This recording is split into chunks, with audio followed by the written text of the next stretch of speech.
So Wendy has graciously um, put forward an offer to show us a 10-minute practice to make us feel more present, which we can do every day. And yeah, over to you, Wendy. I'm really excited to do this with you. Cool. Thank you, Sharon. Yes. So the 10 minutes, I'm going to break it up into sort of two parts. So you can do, one part, both of the parts, or just you do them separately. And I'm going to start with a check-in. And I like the way Cardin Raven, if any of the viewers have heard of him, he works in the Heal program. He calls it a check-in, not a change-in. Because what we want to do here is really start to just bring awareness to our body and our state as it is without trying to change anything. And the more we can sort of just do this, even just for a few minutes here and there through our day, then we're going to really start to learn Yeah, our body, our individual body, yeah, where maybe we're tightening the jaw, shoulders coming up, these little subtleties that we can be tuning into. yeah, And then I'll run into something a little bit more sensory, so where we can start to signal that safety to the body, little ways we can do that, and ways we can really be present and in the present moment. yeah. So, Yeah. so no need to get overly comfortable. We can just, as you are, I mean, you're welcome to lay, sit. The idea here really is, if there's any desire to shift or shuffle, you follow that desire. We're not needing to sort of sit still, but the more still we are, the more, we can hear. But let's not override our urges to move. Yeah. Okay. So I'm going to just start by just inviting you to just ask yourself a question, and just to ask, how am I doing today? What's my overall mood, my energy? And we don't need to go into too much story here. We can just check in and just get an overall feel.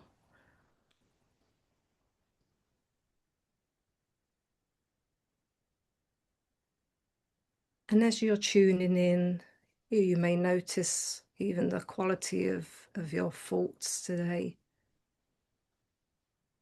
There may be certain words that are coming up, maybe a certain emotion that's present. And we're just going to notice them all.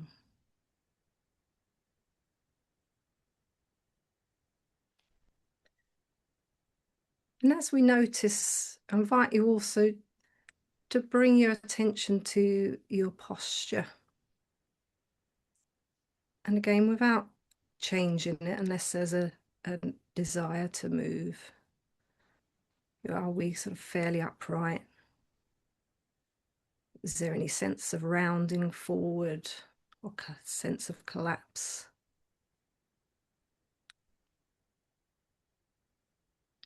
Is there any sense of holding or bracing? Sometimes we can be, again, those shoulders or even the stomach area, not be aware of holding our stomachs.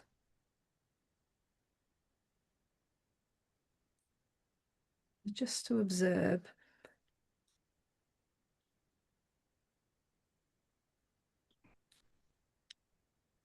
And then an invitation to just take a light scan of the body. You can either start from the top of the head, gradually moving down, or just let the awareness wander. You may notice any spots of tension. You may notice some areas maybe feel relaxed. We're often always looking for something that's not right. I think it's equally important to notice parts of us are feeling relaxed or settled.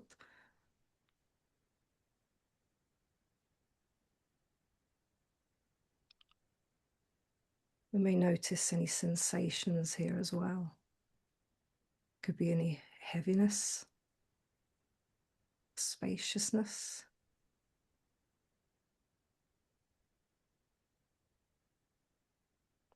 Maybe any temperature.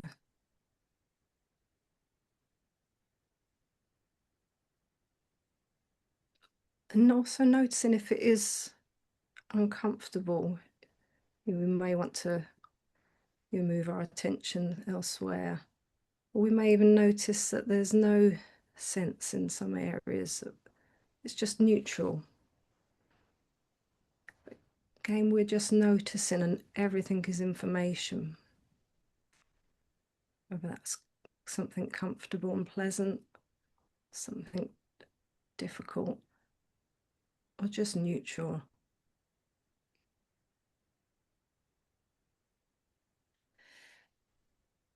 We might notice if there's any desire or any impulse to take any sort of breath or sound while we're here. And reminder that we don't need to be completely still if there's any desire to move at all. We're not holding ourselves still here.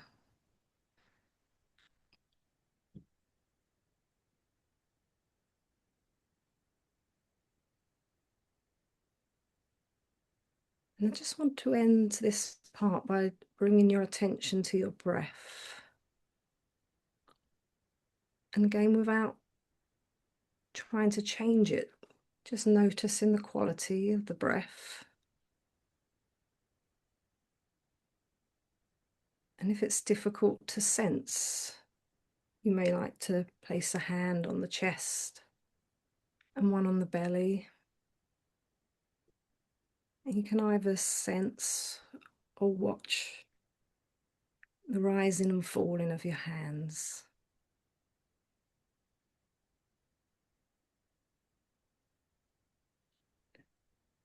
And what's the qualities of the breath? Is it moving fast or slow? Shallow or deep? Somewhere in between.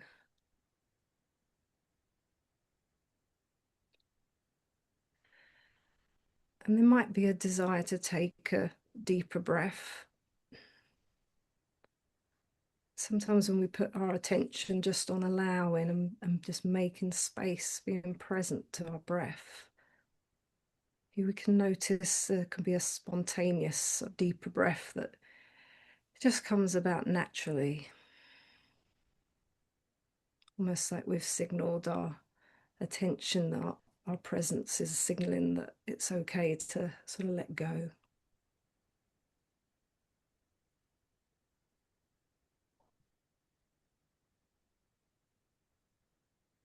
And the last thing here is nice is to even sense the beating of your heart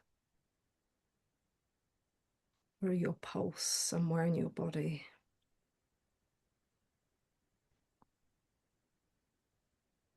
You could even imagine where you sense it.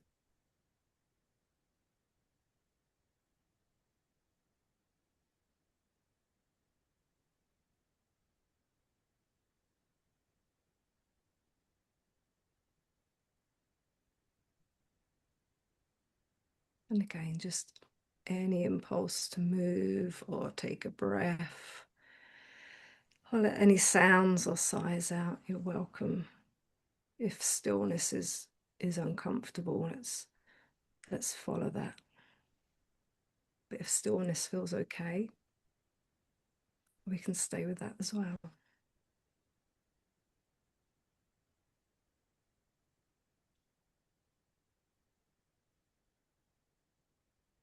I'm going to gradually move now into something a little bit more sensory. So we might,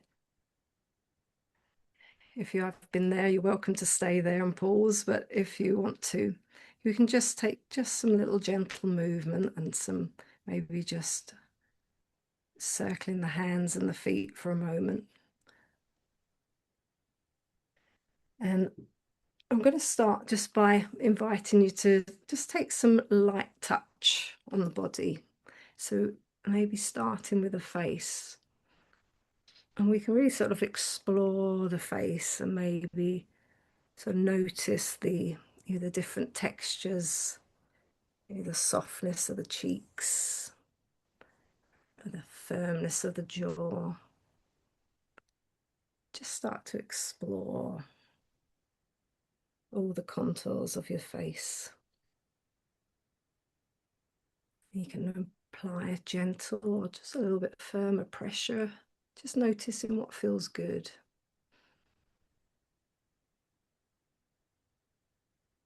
There's so many nerve endings in the face. Another thing, we might like to just gently walk the fingers along the hairline that's available to you.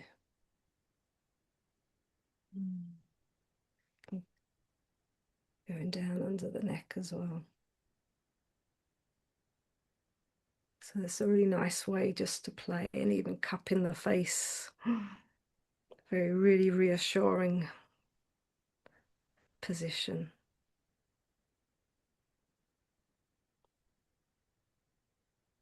And then if we go back to just sort of gently pressing, and we can, we can move into the head. We can just gently, just some gentle pressure to the head. You might want to take on the forehead and one hand to the back of the head, base of the skull. And just sort of applying just some pressure. And then we can move that down to the body as well. It's almost like this sort of reassuring squeeze. You imagine somebody holding your hand and just wanting to reassure you. And we start to do this to our body, we can really be sort of signaling this reassurance to ourselves. You can move that even down to the legs as well.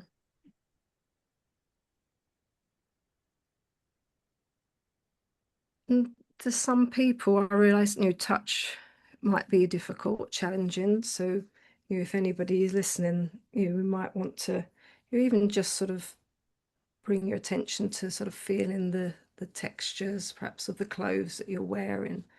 If that becomes something, if touch is uncomfortable. So just to offer that in. But for those of you, if this is comforting, we can move now into what I would call sort of havening. So we can just take some nice light sweeps of the face and some strokes, like to sort of go up the side of the neck here. It's our vagus nerve runs down the side of our neck here. So, you can, if it feels okay, you can apply a little bit of pressure here as you're sweeping. And the same on the other side.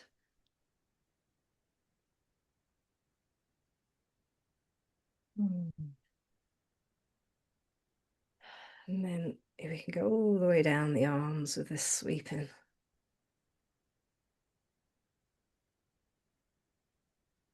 And one of the other things I like to do, sort of being present, is to even listen to the sound, like the skin on the skin as I'm sweeping up and down my arms. I can hear as well as feel. So bringing in like another sensory level, sensory element. And then we could take this all the way down and across and down the legs as well if we like. So I like to take this big long sweep. You can go back down the arms, across the tummy, and down the legs. And even from the top of the head, if you like. So I do encourage people to just play and experiment and notice what feels good. Again, just not always doing to ourselves. but noticing what does it feel like as I'm doing this? Is it uncomfortable? Is it comfortable? And particularly if some people find the slower things uncomfortable, the last piece, what we can do is just some gentle tapping, which, sometimes if slow touch feels uncomfortable, tapping can be okay. It can feel more resonant, can feel more reassuring. So we go up and down. So we're going down the inside, like you can see, and up the outside. Again, whatever pressure feels good for you. And again, we can take patting down the body. And if you like, you could go down the inside of the legs and then coming up the outsides. I do like to sometimes just do a little knocking on the lower back. And then round. So we're just having a good tap all over the body. You can use your imagination and go back to any areas that feel good. Mm. I like the bottom of the back sometimes. I think it's the And then lower back for me. the lower back, yeah. Just tap, tap, tap, tap. You can even do a knocking, a knocking or a tapping. And then whenever that sort of feels complete, just invite you to just pause for a moment, just to let your body sort of acclimate to all that sensory information. And just notice maybe a little tingling after the tapping. And just noticing what the energy of the body feels like now. For some people, this might feel nice. For others, there may be an absence of feeling. It may be like I couldn't really feel anything. And for others, it could become more uncomfortable. And that's where we really want to be just taking the information that we're learning something about our system here. And that's really for me, the most important thing, as I say, we want to do with, not to ourselves.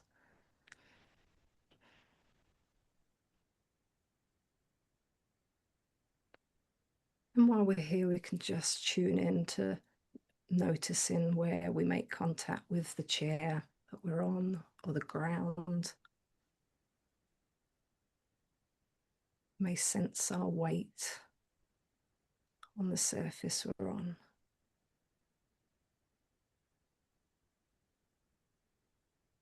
Maybe even an invitation just to push your feet a little bit into the ground here and you notice the texture of the ground under your feet, whether that's a carpet or a hard floor. You might be wearing some footwear. Just noticing even the temperature under your feet.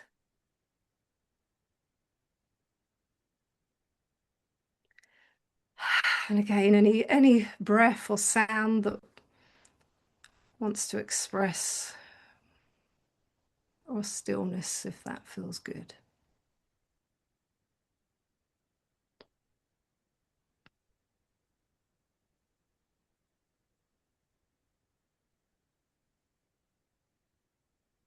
And then in just gently coming out again, we can just, in your own times, again, you can pause this or you can gently come out.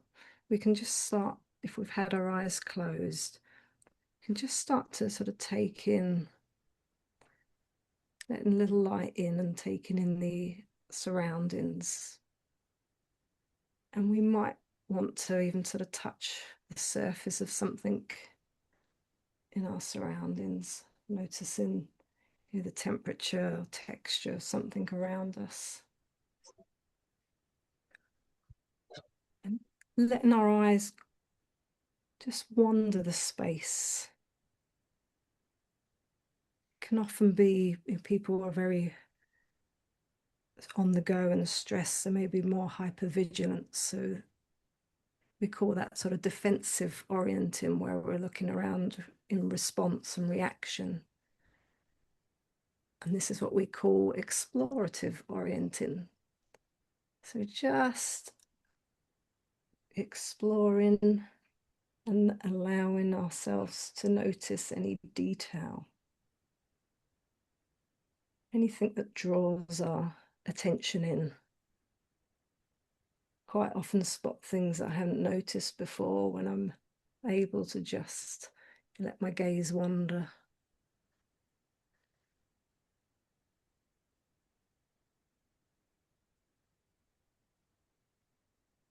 And we can just let the eyes even wander, as Sharon's doing behind, let our gaze go over one shoulder and the head and shoulders to follow, to notice, almost taking into a stretch, see what's behind us.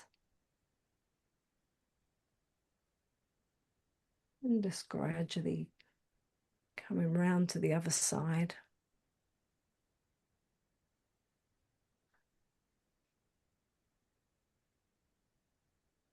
It may be some people find the pace difficult. And you could play with just naming things. You could play with naming the colours of things, like a pastel pink. You're given sort of detailed descriptions just to help you become more present.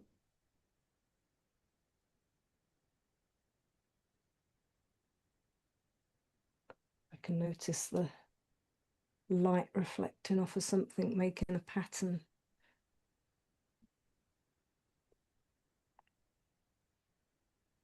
And then just in your own time, play with this for as long as you like. But for now, I'll just guide myself and Sharon back to the screen when she's ready. And again, just a last little pause just to check in and notice how that feels after that. Sometimes we just notice the smallest of change, or something's relaxed a little bit. And the more we notice those little small shifts, the more we start to notice more and more.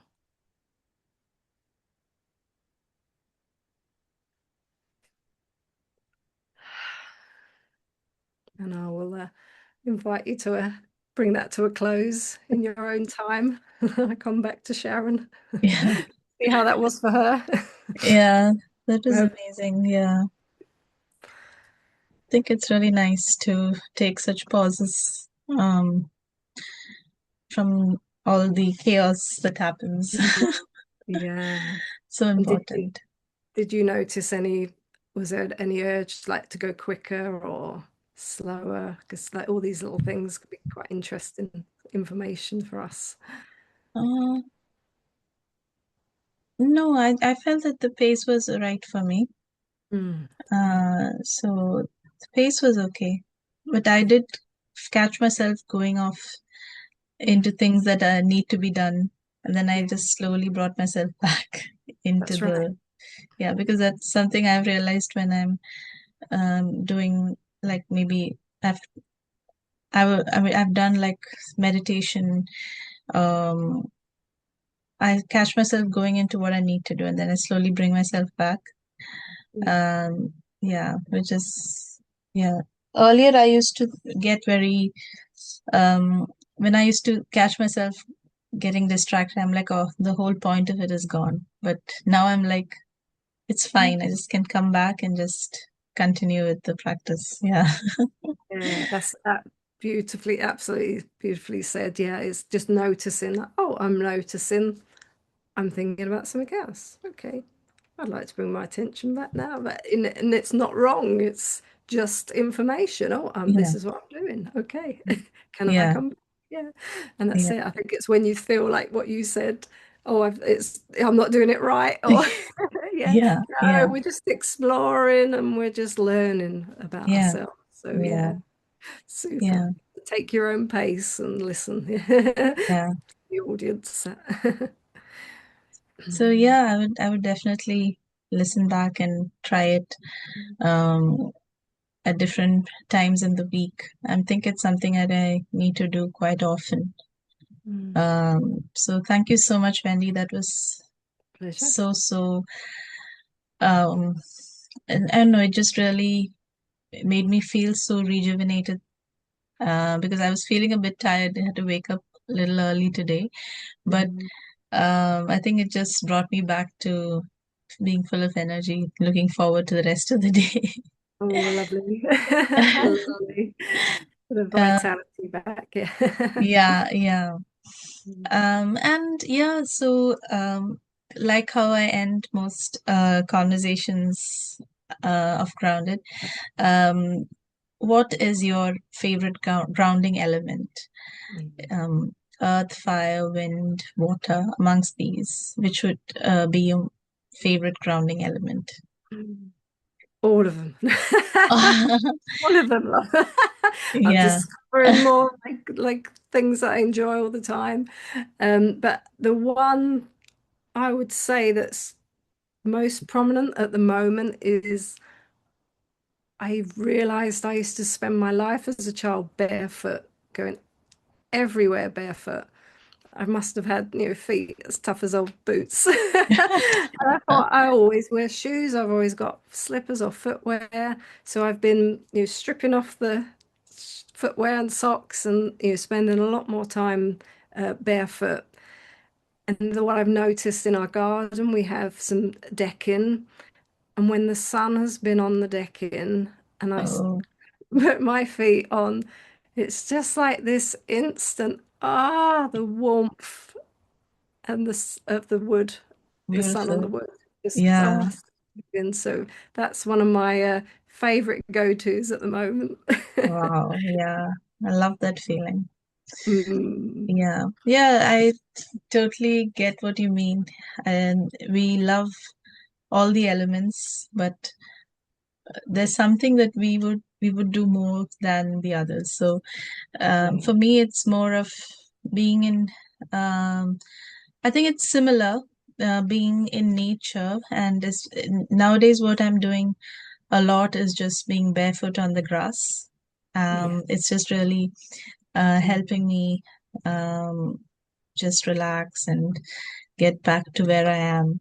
So we have a small patch of uh, like grass at the back of our home. So and it's quite warm these days. So I just go barefoot. mm, Even otherwise, I walk barefoot everywhere. And even when I go out, uh, yeah. yeah, so I'm always being constantly reminded, wear your slippers, wear your slippers. But I just enjoy it. I love walking barefoot. But I'm not so keen on the dry grass. That's a bit sharp. Yeah. And not that, yeah, Avoid dry grass. I just like the soft. yeah, the soft grass. Yeah, not the dry grass. Yeah. So thank you, Wendy. I really had an amazing time chatting with you, and I hope we can have more conversations. We can like pick topics um, and go a little bit into detail about them in the future.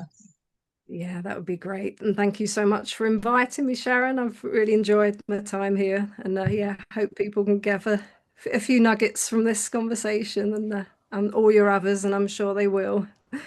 Yeah, absolutely. I'm sure that a lot of people are going to learn so much more about what body work is and how important it is. So thank you. Thank you, Sharon.